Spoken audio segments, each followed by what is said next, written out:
It should be good. I need this tonight. It's been a hell of a week. Yeah, I hear you. Let's have a good time. It's the whole idea. Cause I was like, yeah, Friday night, folk gonna be ready to relax a little bit. We'll make that work. We'll make that work. Hi Trina, how's it going? Hello. Doing good. Good. So I'll keep an eye on the participants, but we can get going. So I was saying, in terms of the cipher, I really just want this to be an ongoing conversation, really, and opportunities for us to hear from folks, what they've been doing in terms of their careers, what are they thinking, what are they seeing out there, maybe some of those more hidden things. With Align, I tend to have the system, and I think actually everybody on here at some point or another has been exposed directly to the system. I think, maybe not sure, but that's more of that approach in terms of the strategy. But I'd like for folks to come in who have that insight from what's going on in organizations and so on to speak to it. So when I was thinking about that, Diane and I got to chopping it up, and she started talking about invisible skills, and I was like, that is fascinating. Just never heard it described quite that way, and so I felt like, yeah, let's make that the first episode of the Cipher. So people are gonna think I'm really, really, really playing favorites because Diane is the first episode of the Cipher, and Daphne's gonna be the first episode on Monday of Unstuck AF. So they're gonna be like, listen, you got to broaden your circle, bro. Gotta get through your circle first. Why don't you invite somebody you haven't known for decades? How about that? Right. Known a lot of people for decades. What are you gonna do? Right. That part. There you go. So Di, I guess to get going, I feel it's always a cheat for me because I feel like, well, I know your story, you're Diane, but not everybody knows you're Diane. So I don't know if you can sort of give them the Cliff's Notes version so they understand some of why I invited you, other than you're a great friend. Oh, so that's where I was going to start. A few people on the call know me. I know them from back in the day. As Orlando said, we've been friends for a long time, since we were about 10. We're Brooklyn kids. I don't care if he's sitting in California. He's a Brooklyn dude. Sherelle, wherever you are. North Carolina. Right, or North Carolina.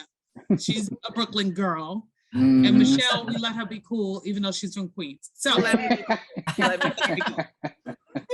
But so known Orlando, and we both were just, I think, like kids in Brooklyn of color. And we happen to be really academically gifted, and it's a blessing. And we also were identified by a program, Prep for Prep. And so, one of the things I start with that because I do think it's incredibly important that we got a certain type of education. I think probably one of the smartest things I kind of realized early was the impact, right, of like an equitable education, right, of the opportunity to have a good education. So I'm a Brooklyn girl. I wouldn't call my family poor, but we certainly weren't rich. And I think according to the statistics now, we weren't even middle class, so maybe we were poor. Mm-hmm. But in some ways, and I think some of this might come out later, we were the family. I always remember us, like my house was the house folks hung out at. We were the family that owned a home. Doesn't mean we could always pay the electric bill, but you know what I mean? So it was like this weird marker of what class do we sit in. So on that, we went to school together. Orlando and I went to Poly Prep together. Just recently had a conversation about that. I think it's where I currently lead an organization that's focused on combating racism. And the truth is, when you think about Gladwell's piece in The Tipping Point, where he talks about you need 10,000 hours or something to become an expert. I tell people all the time when they're like, Diane, you're just so gracious in these conversations. And I'm like, or I've been a Black person in predominantly white environments talking about race since I was 10. Like, I think I just crossed the 10,000 hour mark. So, is there a reason I haven't achieved that mastery yet? I've kind of been there next. There's a single reason you don't want to. That's what I was gonna say. I think desire. You don't feel like it. I'm like, You don't feel like it. If you felt like it, you would. But yeah. So then so we went to Poly Prep together, went to Yale together. And then I came out of Yale teaching. I started in education. As I mentioned, it became clear to me by like high school, the difference in me and my friends' lives because of where I was going to school and the type of education I was getting. So I started out in ed, I taught. Then I came back to that program, Prep for Prep. I was the college counselor there for years. And then I went to law school. I think because, again, like where we came from, if you were like gonna be successful, you were a doctor or a lawyer. And I sure wasn't gonna be no doctor because the sight of blood, I mean, if you want to be in trouble, you bleed and have me on your side. You're on your damn own. So, so I became a lawyer. And no, for real. And I became a lawyer, and the truth is my mom passed suddenly when I was in law school. So I also have like pretty poor family planning. So I applied to law school, got pregnant, had my son, had to defer a year so I could start law while school. we were studying. Right. I went into law school with a 1-year-old. All my law school buddies, Michelle and I went to law school together. They helped me raise that boy and get through law school. And I decided, hey, double down. I had my daughter 3rd year. So get in, do it. And then I lost my mom when I was expecting my daughter in the beginning of my 3rd year. And seriously, especially since it's such a small group, I got to shout out Michelle. Sometimes I still get choked up. I just think it's so important to have community. Like sometimes when people are like, oh my God, you're so amazing. You got through law school and all of that. And I have definitely gotten through because of my friends, you know? So, sorry, excuse me. So, and that definitely had an impact. I bring that up, not so that I would cry with you guys on a Friday night, but I bring it up because in that grieving process for my mom, one of the things became clear to me that my definition of success, I reevaluated it. I think from 10, being in Prep for Prep, we were always academically, like, I was pretty clear on what our goals were and what success looked like. And as I mourned my mom, I had this moment of, if no one misses me the way I miss her, I will be a failure. And so then what are my decisions? A lot of my decisions moved from the impact I have on others. And what was I put here to do and what was I built to do? And so I lay that there because I was a corporate attorney, but I had that moment, and it's more than a moment, it was a process. It takes a long time. I don't know if any of you have lost folks close to you, but the grieving process is long. But at one stage of it, I literally feel like blinders were taken off my eyes. I was in this office in corporate America, and I brought up my class because I was making 6 figures. And in my family, they was like, girl, we done made it. We is all good because Dada making 6 figures.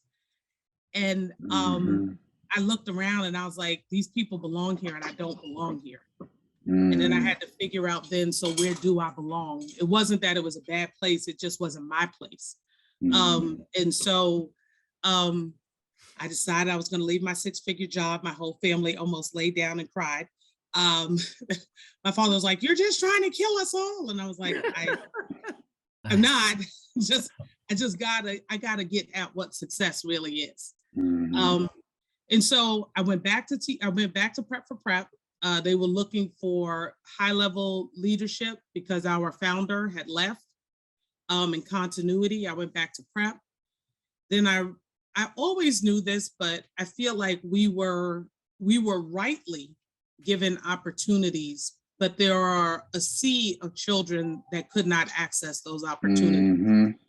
And so for a time, my career was about, and I'm going to hurry up, Orlando.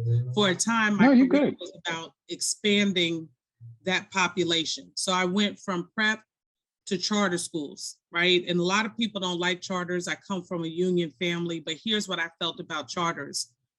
ever since I was in prep, folks were talking about we were a brain drain and we were taking the best from public schools.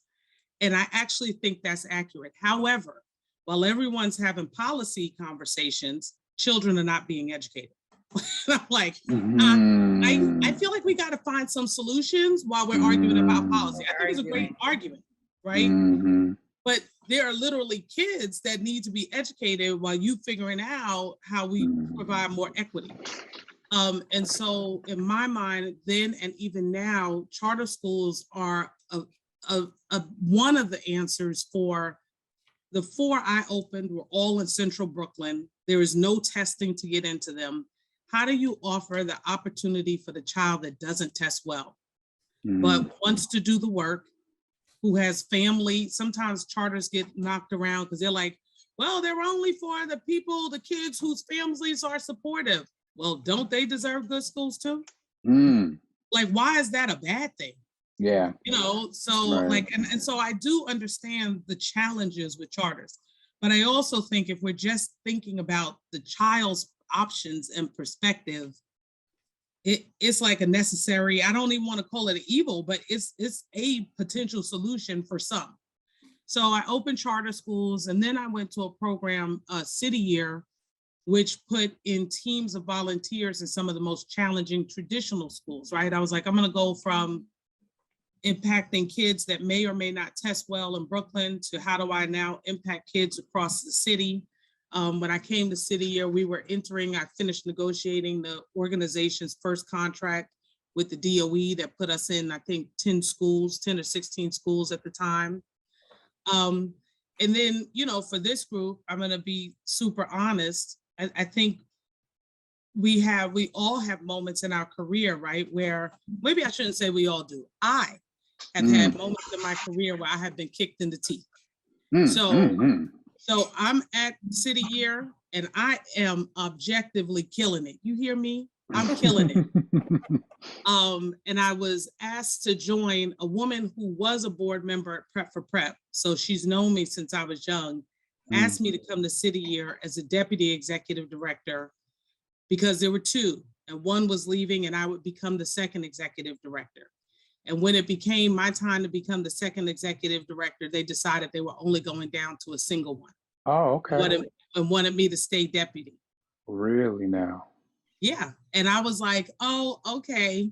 But there were people there that knew that's not the And I guess at the outing where something happened, we were at a staff outing and they asked me to pick a song, and I looked at the ED and said, I could do for you what Martin did for the people, right? Let me upgrade you.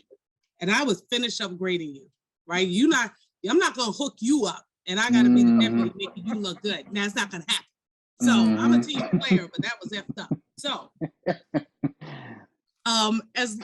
as fate would have it, the organization is a national organization. They realized that what had happened was a problem.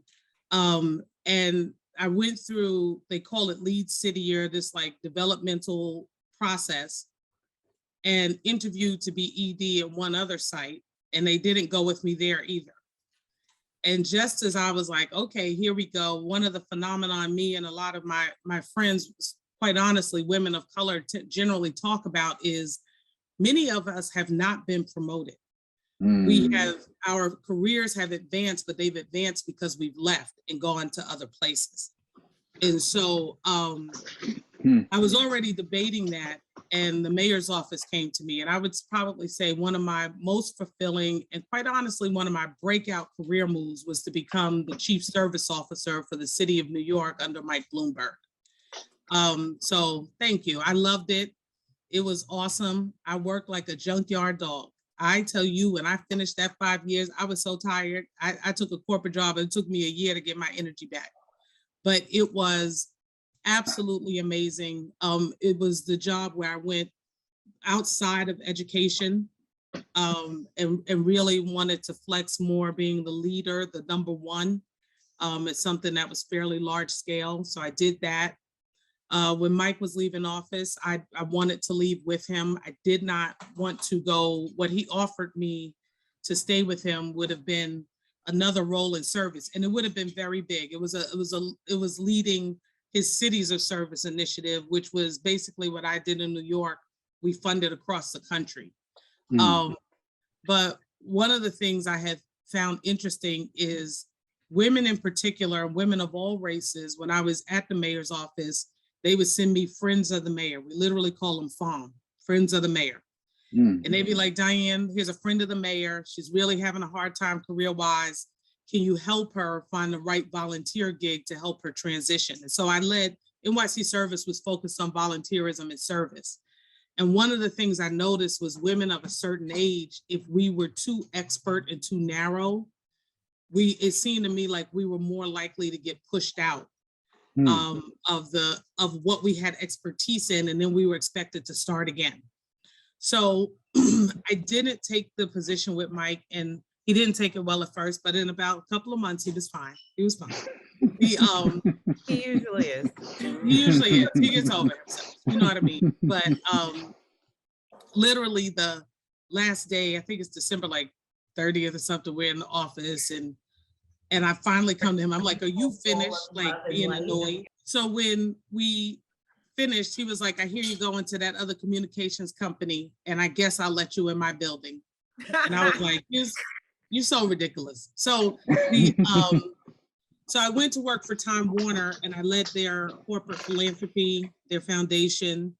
There just was a lot of stuff that I felt like was going on for folks feel like it's just regular government stuff, but really it requires public-private partnerships to run. And I realized that in my 5 years, it became a lot of what I oversaw when I worked in the mayor's office. And so I went to be on the private side of that. And then I'm almost finished. AT&T was buying Time Warner. And I tell everyone, I love this moment because I would venture to say to most of you on here, I don't know your backgrounds, but unless you come from a privileged class, you really only experience getting paid to work and maybe getting paid more to work. Like that's the goal. You're like, I'm working to get paid more to work. But I had this moment when AT&T was buying Time Warner. I was like, wait, there's a group of people you're going to give money not to work? I want to be in that group. I've never done that before. I was like, listen, first thing smoking, I want that package. While people were up there like scheming, like how they going to stay. I was like, no, I don't want to stay. Don't worry about it. I want that money to leave.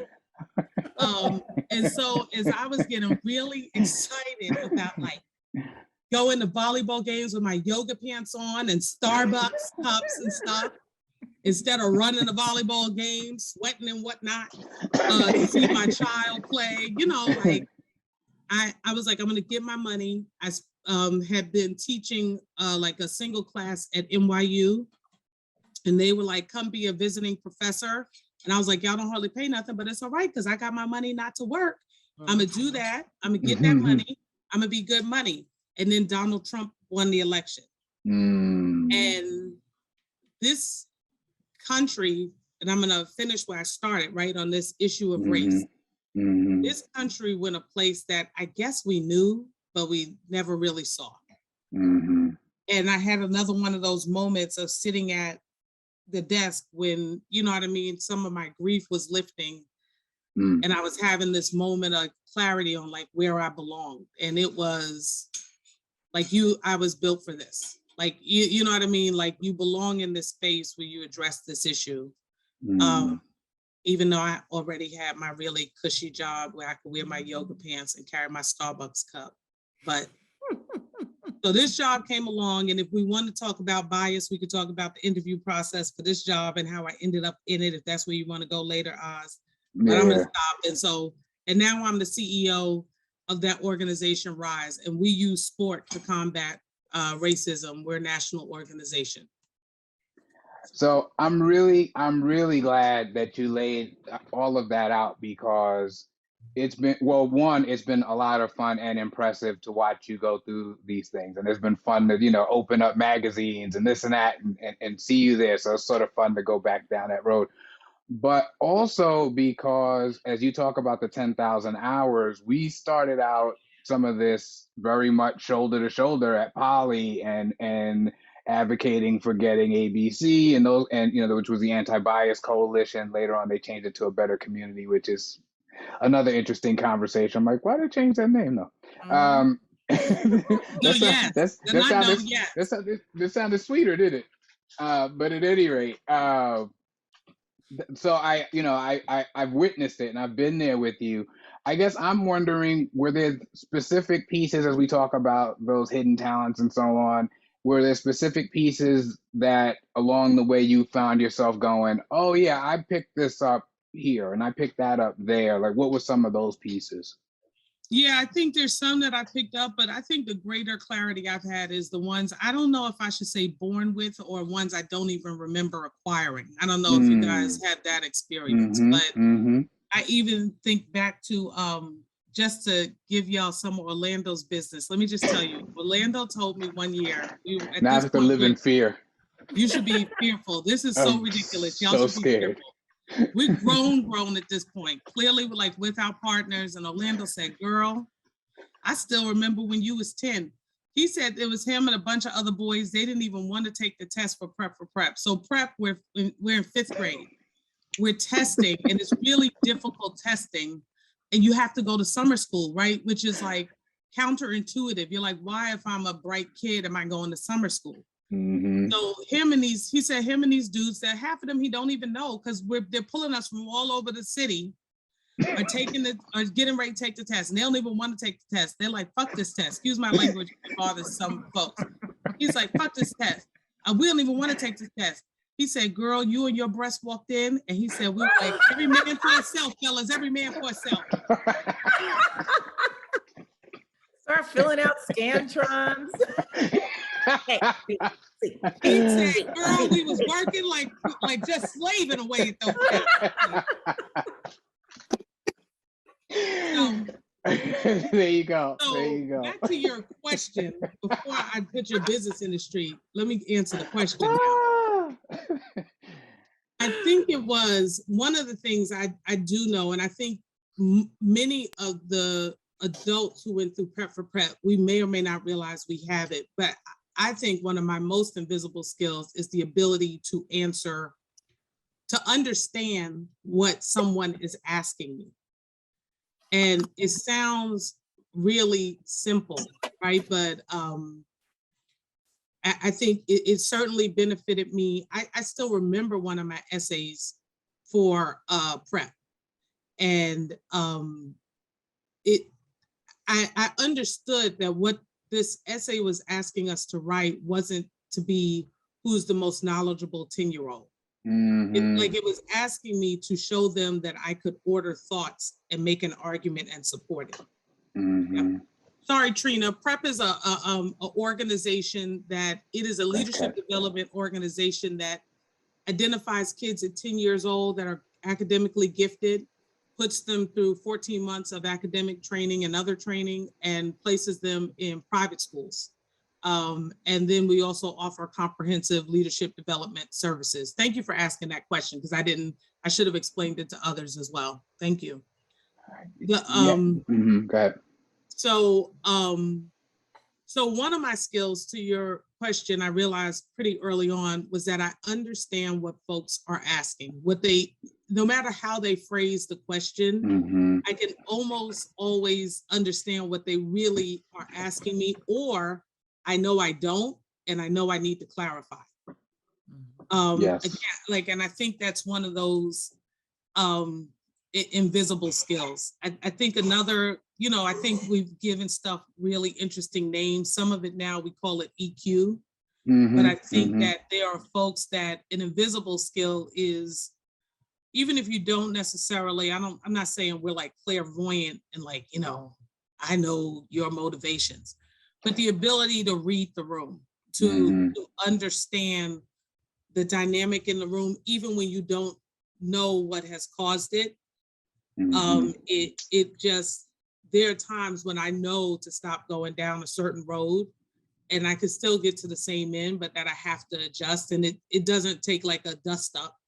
I think that's an invisible skill. And I often give the example of one of my first boyfriends, Ricky Rivers, grew up in the Farragut Projects. And Ricky was at what we now call Ground Zero on 9/11. And he worked for Dean Witter. And so he was in the first tower and he saw the plane go in. The second tower got hit first. And they were saying they had a procedure and a lot of folks died. And I'm not saying this to place blame, but a lot of folks passed because they followed the procedure and they waited for instructions. And Ricky was like, girl, you know that feeling when you know, you just it's time know. To go. And he couldn't explain why he knew, but he literally felt the building shake as he had gotten down past that sky lobby and he was in the middle of the stairwell. You know what I mean? Like, so I think we call it, I think folks call it EQ, but I do think sometimes it's an invisible skill. Everybody doesn't have it. It could be that he, you know, he says maybe it's that I grew up in Farragut and I needed to know when I was walking into danger before, you know, he's like, you don't wait till the gun come out. You got to know, you know. I don't know if it's right. It could be a Brooklyn thing, Angela. I don't, you know, who knows if it's nurture or nature. Well, I think that's two examples. I that one in particular, because I think we probably share a level of that. And then I would think there's another level of it that you share with most, if not everybody who's on the calls I stand around, not everybody, but most on the call. So that sense of like, time to go. I'm wondering, as you talk about these, that one you point out that maybe it's the Brooklyn thing. Do you feel that having been in such different places gave you some of that? Because that's my experience, some of those moments that you're describing, where I just was in a room, or I walk in and I feel like, well, I don't know what's going on here, but I can tell you there's a problem between them two people. I can tell you that. Yeah. And so I don't know what's going on, but so I'm wondering, how much you recognize that, like the traveling between worlds and seeing different versions of it. I was always sort of amazed at the number of things I recognized at Yale that I thought I recognized what game was being played from something that I learned in Flatbush or that I had seen already. You know what I mean? That like, I'm just curious, any sense of that?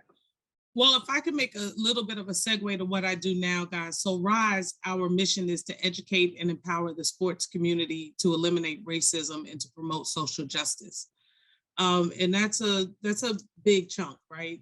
Most of what we do is based on a pretty well thought out curriculum. And we've kind of focused on 6 subject matters, topics. Our over 40 modules will inevitably hit one or more of those 6 topics, like identity, sports as a vehicle for change, civic engagement, leadership, power and privilege, diversity concepts. But more, we believe that there are 6 skills that folks have to build in order for us to really get to this point of eliminating racism and becoming more socially just. And so I say that, Orlando, in working at RISE and really drilling down in this curriculum, I do think that some of it is innate, but some of it, I think, comes down to some of these skills.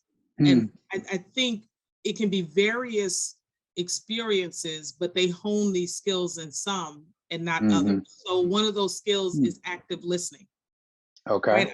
I would bet that when you don't know what's going on, but you know something's going on, you probably are very good at active listening. You just don't realize you have developed that skill in whichever setting, right? Like we talk about privilege, like it's not, I don't think, only connected to class. I think there are people, we've had discussions where folks have said, well, I always came up in a house where my parents were not happy with one another. I think children sometimes in that setting, they are listening they've learned very early on to engage in active listening. So they they know which road today's dinner discussion is going down, So active listening, I think, is one.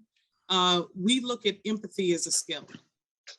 I think, quite honestly, those folks that are able to empathize more read the room better. Like I literally sometimes find myself thinking, like, if I were in her shoes in this situation, and then I think because I'm doing that, like automatically I'm reading the room, right? Right. And then the other thing I would say is one of the other skills, and we have 6 of them, but just a third one is perspective taking. How do you really learn to step out of yourself and step in and take another perspective? Truly take it, not argue it, not take it to death, but truly take it. Like when folks are shocked when I say, I talk now, so I should also back up and tell you guys, RISE's board is made up of the commissioners of most of the professional sports leagues and the heads of most of the CBS, NBC, Fox, Turner, and ESPN sports divisions. And I say to them, I understand where, as a white man, you are scared to death right now. And most people are like, Diahann, what are you talking about? Why would they be scared? The world is changing on white men. But I think to truly be able to take someone's perspective, it's a skill. It's something we have to build. And it's not easy.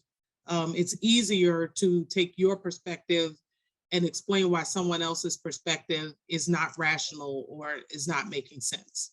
So I'm going to promise everybody, I have another couple of minutes, I think, of that I want to ask you about today. But there's going to be a part 2 of this interview, and you can understand why I knew immediately when we started talking about this that was going to be a good idea, because Diahann's got a lot to share. I'm curious though about that moment when you say, I'm, to a room full of white men who probably are, the last thing probably I'm thinking they're expecting to hear from you is, I'm considering your viewpoint, and here's, me being empathetic.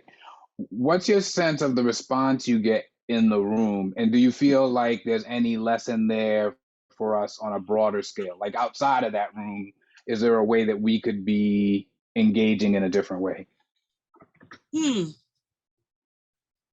Well, the first thing I would say is, how many people on this call have children? Can you raise your hands? How many people have young people you consider like yours? Michelle, you need to stop playing, right? Your nephews. I say that because, like, I think in answer to your question, one of the things I think I realized when I became a parent and started looking at other parents. Rhonda, I'm gonna get y'all a slide for them. When I became a parent, I realized that there are everyone can have the same motivation and go about the same thing differently. Like parenting clarified that for me more than anything else. You can have good parents that look very, very different from one another. And so that was my moment. Doesn't mean that's everyone's moment. I think, Orlando, the answer to your question is, what happens when I say that is that there isn't one monolithic response. Because even though everyone is processing the same thing, we go about it differently. One of the things I love about RISE's curriculum is we start at identity.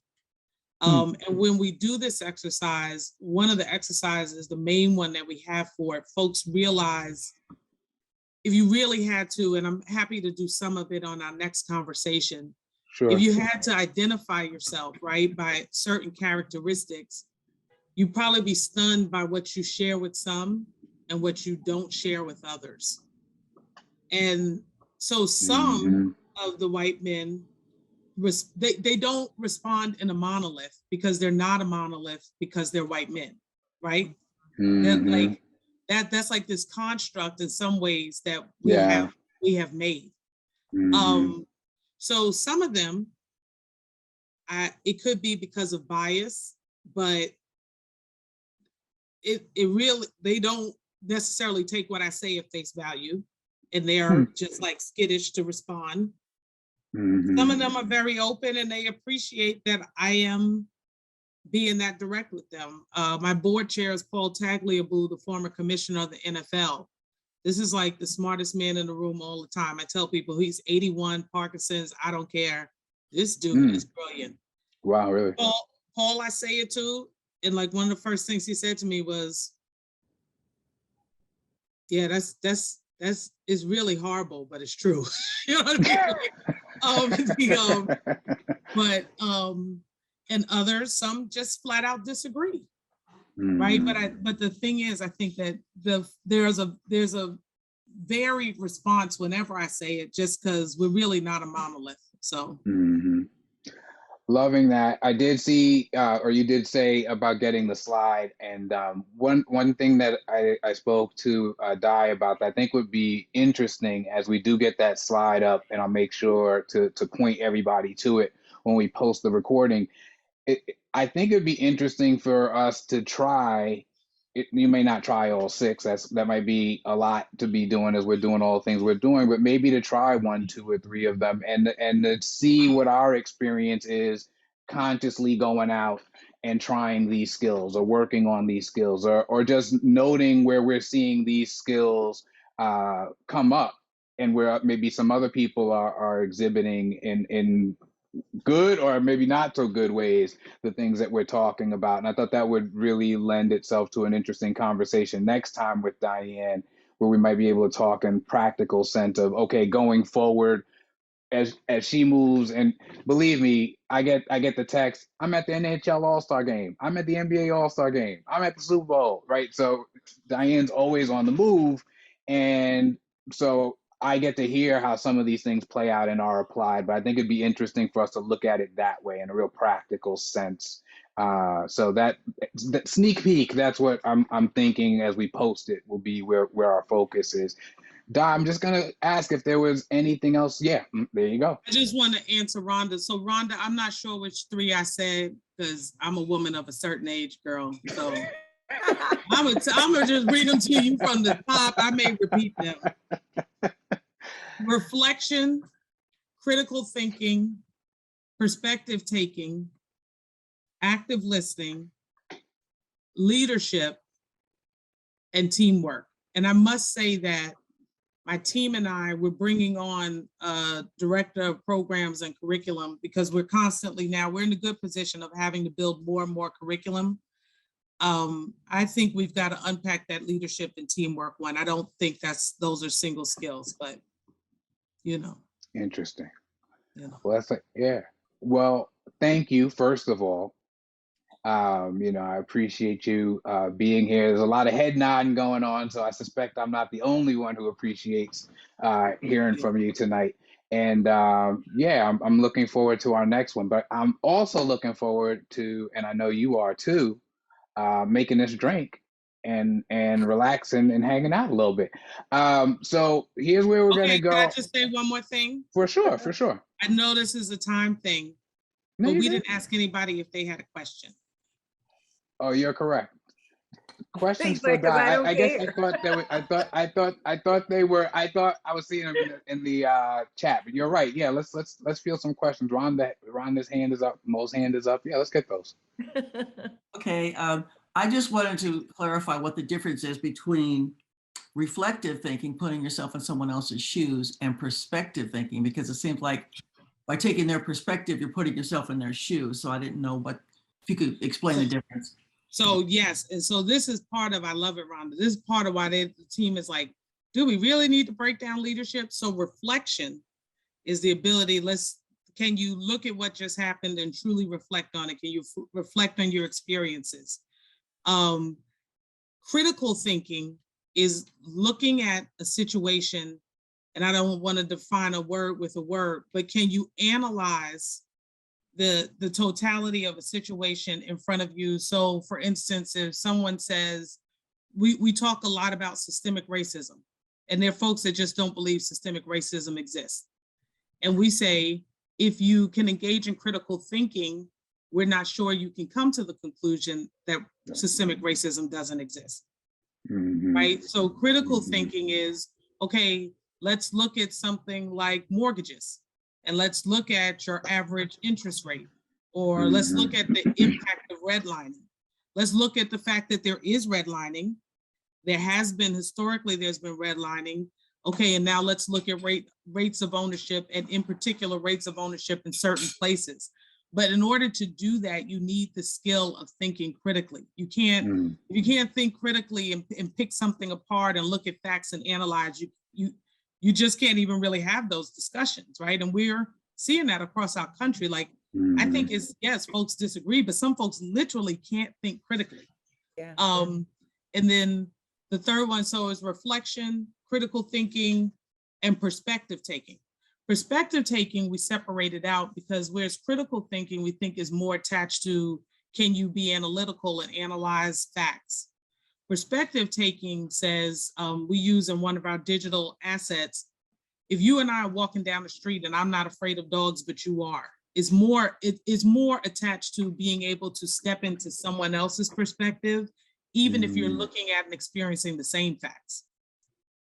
Right, so we could both be looking at the same dog, but if you're scared to death of dogs, you're not having the same experience I'm having if I love dogs, right? So that's the distinction between them, and I think a lot of my facilitators would do a much better job than me at that, but that's my amateur crack at it.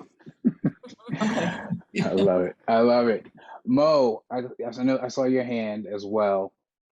Okay, so hey everybody, I'll try to be quick, right? But it's gonna be a little hard because I am still really feeling like the heat in my face of embarrassment from hearing about what Orlando did in the 5th grade, because the 5th grade Orlando that I remember dragged this heavy book bag around Polly. He was so thin, and anytime I would see him, I was like, "You all right? You all right?" And now, like today, he's checking on me. Mo, you all right? You all right? And we got plenty more. Orlando was a lot. He was a lot, even as little as he was. He was. Thank God we didn't know nothing about political correctness then. No, we did not. We did not. I wanted to say thank you for that, sorta, but also that we had the benefit of being at Poly at a time when we had professors like Taubman. Oh my God, Taubman had couches in his room.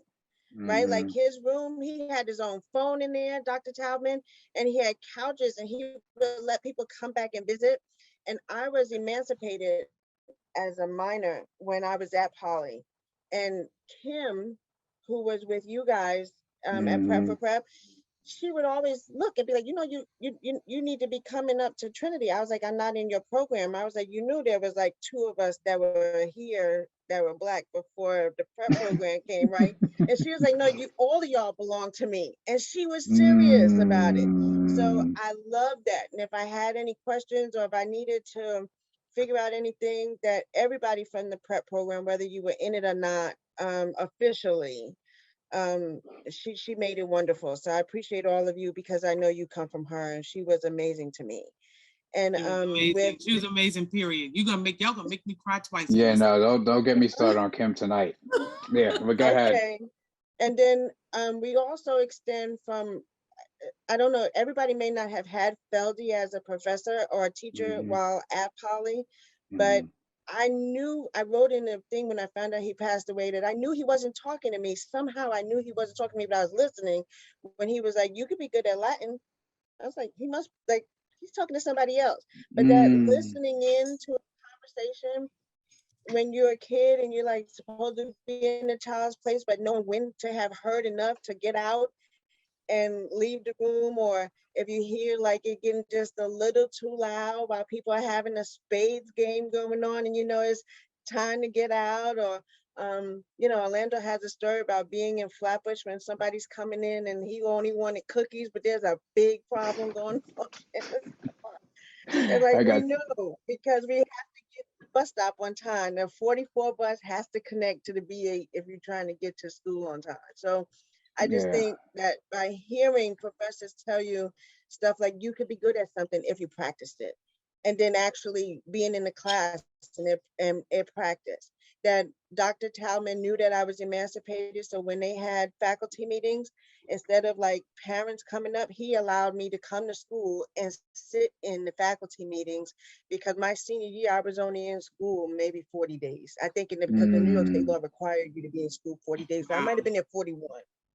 And I just appreciate hearing how Orlando has been able to keep a community together, because I operate in that way now with the people that I'm in business with, or that I am in service with in ministry, that having a sense of space where other people can empathize, like Diana said, or hear empathy with their heart, and that other people know that they are seen, that is really important in terms of being able to reach an objective in wherever we're going. And I really think you've done a really good job tonight of letting us know that if you're trying to get from point A to point B, that there may be a way around and achieve the objective if people could at least be willing to see from that space. So today is the first day from you where I appreciate now having to have read those.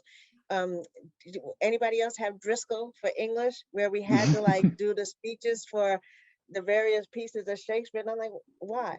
But now I see that being able to read from this person's point, and read from that person's point, and what they might be feeling is really important.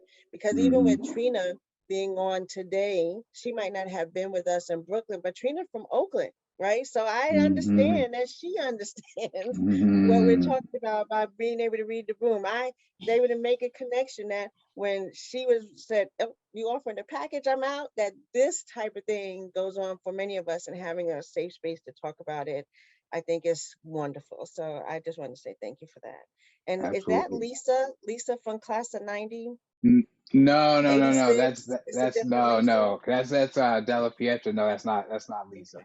But I'm friends with Lisa. We'll see. Well, maybe we'll get her in here one day too. But Lisa, I'm gonna ask you to you can unmute. I assume your hand was up because you had a question as well. No, it was by accident. Oh, no problem. No problem. I can't make that thing go away. No problem. We will let it stay right there. That would be your marker. But yeah. So were there any others? I was sort of just scanning the screen. It wasn't a very scientific method, so I don't want to miss anybody. All right, cool. And by the way, we the whole idea with pretty much everything we're doing is going to be about starting conversations. So hopefully, the fact that we're the time runs. We have limited time at certain points. That doesn't mean it's the end of it. As we post the video, as we're talking about these 6 skills, we'll be able to generate a conversation within the community as well. That's very much the goal. So I see that DJ Q-BOOGIE is here. We did not mix our drinks yet, though. So I'm gonna ask you. I had a drink.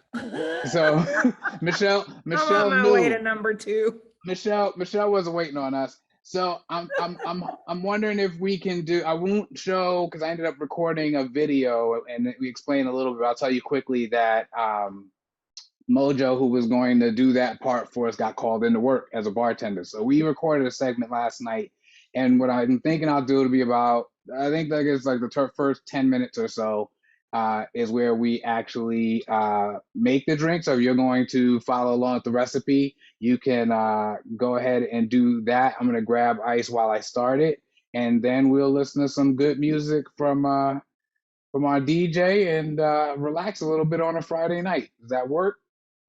So cool. So I'm gonna I live the video, so I'm gonna start it and go grab my ice, and I'll be right back to join y'all. Hold on one second. There we go. 3, 2, 1, 0. All engine running. Liftoff.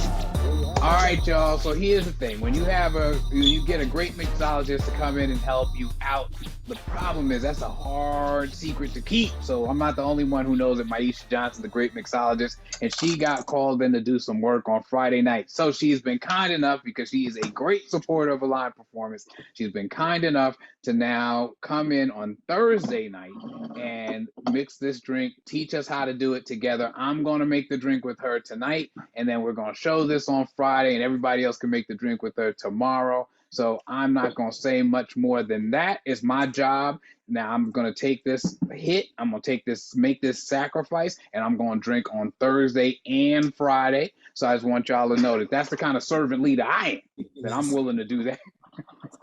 But no, we're going to have a good time tonight, have a little quick conversation. You can tell them a little bit about finding your mojo, and how I knew that this would be such a great conversation for us to have as we get our cocktail together. All right.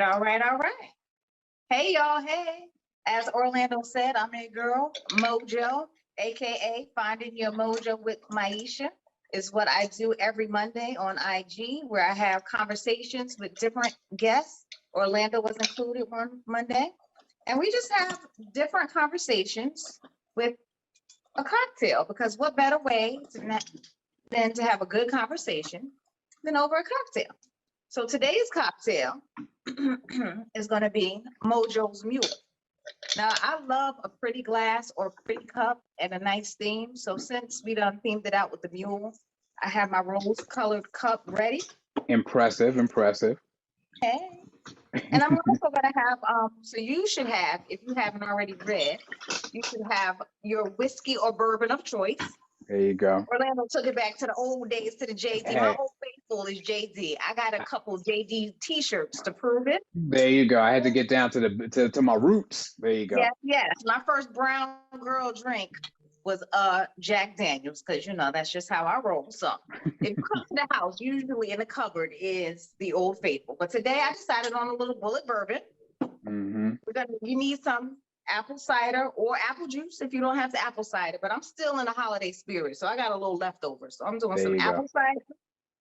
I'm going to do some bullet. You're going to need some ginger beer, and you can have a fresh lime. Or you have already poured your drink? Let me find out. And you can have some lime juice. He done started drinking before the party, talking about Thursday and Friday. That was my ginger ale. You calling me out. I ain't gonna tell nobody else. Right.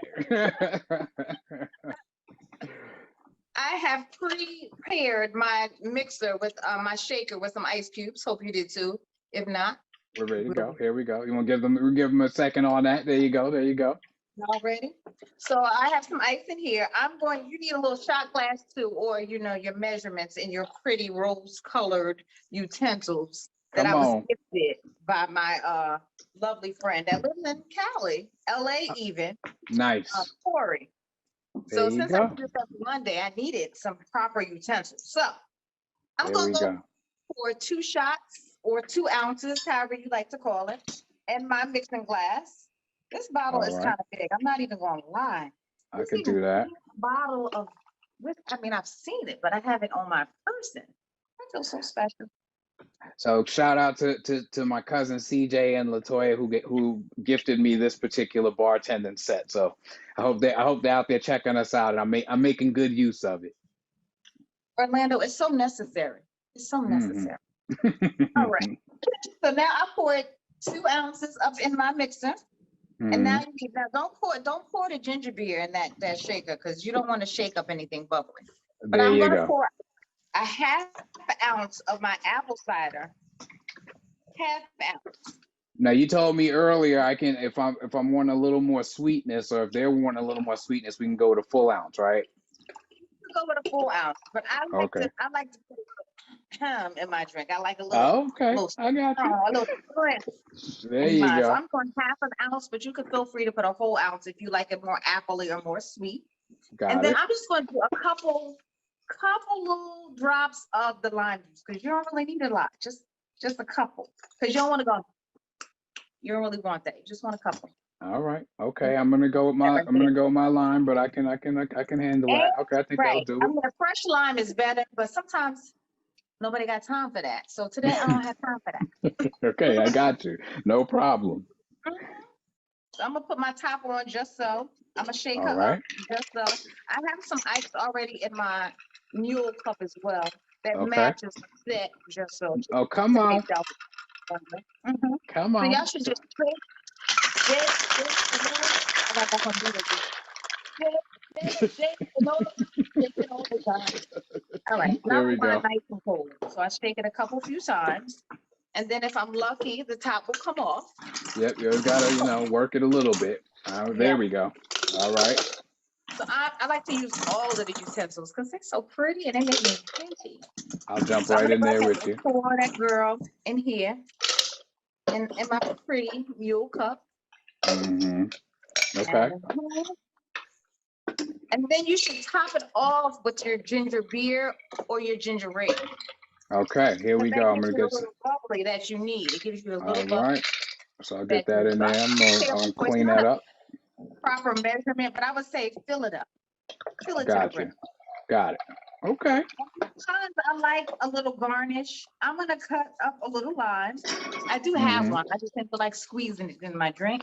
I'm gonna throw her in there because what better way to enjoy your cocktail besides with me than with a There you nice go. little piece of fruit in your Put in cocktail. your drink. There we go. Okay, cool. So I'm gonna get that lime in there, and this is our toast. Oh, your glass is pretty. I You like appreciate that? your glass. Okay. There we go. Well, there you Cheers. go.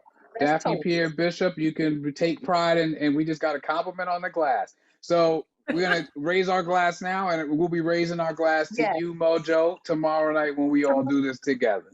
Please do. Think of me. I'll think of you around 8:30 when I'm mixing it up. There you go.